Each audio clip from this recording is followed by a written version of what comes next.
Hello students of class 1। आज हम लोग संस्कृत ज्योत्सना में पाठ 2 को देखेंगे।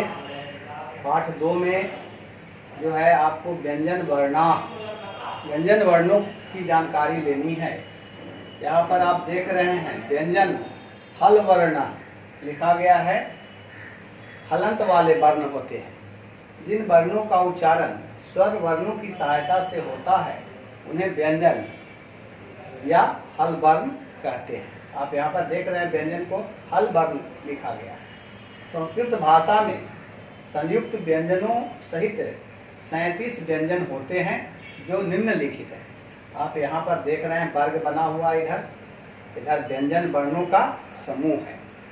क वर्ग में आप देख रहे हैं क, ख, ग, घ, अंग सब हलंत लगा हुआ है। इसका मतलब है ये स्वर रहित है। स्वर सहित बोलने के लिए हम लोग हलंत को हटा देते हैं। ठीक है, आप लोग समझ रहे हैं कि व्यंजन वर्ण जो होते हैं ये क्या हैं। यहाँ पर हलंत लगने से ये सभी आधा हो चुके हैं। इनका पूर्ण उच्चारण हम लोग नहीं कर सकते। दूसरा देखिए च वर्ग, तो इसलिए ये क, ख, ग, घ, अंग का वर्ग कहलाते हैं और ये व्यंजन वर्ण है। इनमें सब में हमको स्वर की सहायता लेनी पड़ती है। क बोले तो, ग बोले तो, घ बोले तो सब में आ आता है, इसलिए ये व्यंजन कहलाते हैं। और इनका वर्ग क कहलाता है। क वर्ग वाले ये कहलाते हैं। दूसरा च वर्ग में देखिए च, छ, ज, झ, इं, ये च वर्ग कहलाते हैं। इसमें भी आप हलंत देख रहे हैं। इसका मतलब है कि ये स्वर रहित हैं। इसी तरह से ट वर्ग में ट, ठ, ड, ढ न होता है, इसलिए ये ट वर्ग कहलाते हैं। ट वर्ग ट, ठ, ड, ढ न जो हैं ट वर्ग के ट वर्ग में आते हैं, इसलिए इन्हें ट वर्ग नाम दिया गया है। अब आप समझ रहे हैं कि इनको क्या नाम क्यों दिया गया है। यहाँ त वर्ग में आप देख रहे हैं त, थ, द, ध न हलंत लगा हुआ है, यानी कि क्या है, इससे स्वर निकाला गया है, इसलिए ये त वर्ग वाले व्यंजन वर्ण हैं।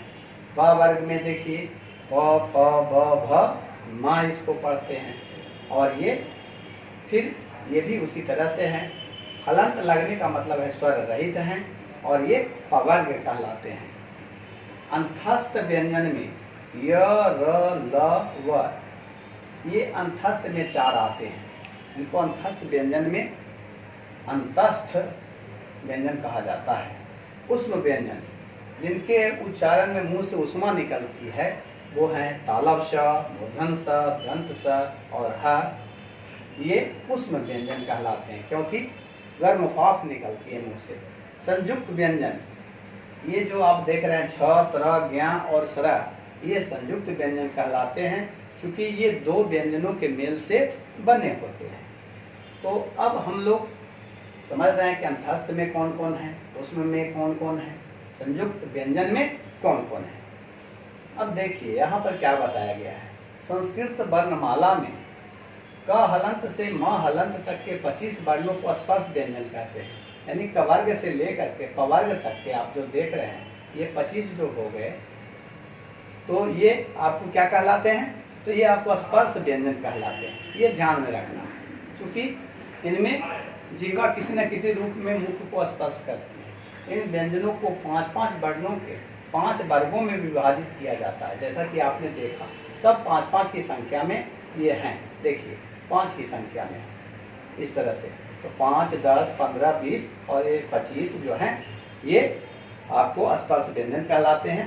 इसके बाद इन प्रत्येक वर्ग का नाम वर्ग के पहले वर्ण पर आधारित है। जैसा कि आपने इधर देखा था, यह देखिए क वर्ग, च वर्ग, ट वर्ग, त वर्ग, प वर्ग। तो इस तरह से अब आगे हम लोग बढ़ते हैं। इसमें देखते हैं सभी व्यंजन वर्णों में आ स्वर की मात्रा सदैव उपस्थित रहती है। जैसा आपको ध्यान देना है। जैसे देखिए क हलंत लगने से क्या हो गया, स्वर इसमें निकल गया।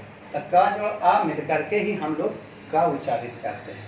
बगैर स्वर के हम लोग व्यंजनों की उच्चारण नहीं कर सकते हैं। अगर बोले कि आप बिना क बोले क बोलिए तो नहीं बोल सकते हैं। इसी तरह से च हलंत जोड़ अ बराबर क्या हो जाता है, च बन जाता है। ट हलंत जोड़ अ बराबर क्या हो जाता है, ट बन जाता है। इसी तरह से सभी वर्णों को आपको समझना है। आज आप लोगों को बस यही जानकारी दी जा रही है, शेष हम लोग इसके बाद अगली कक्षा में पढ़ेंगे। बस आज के लिए इतना ही।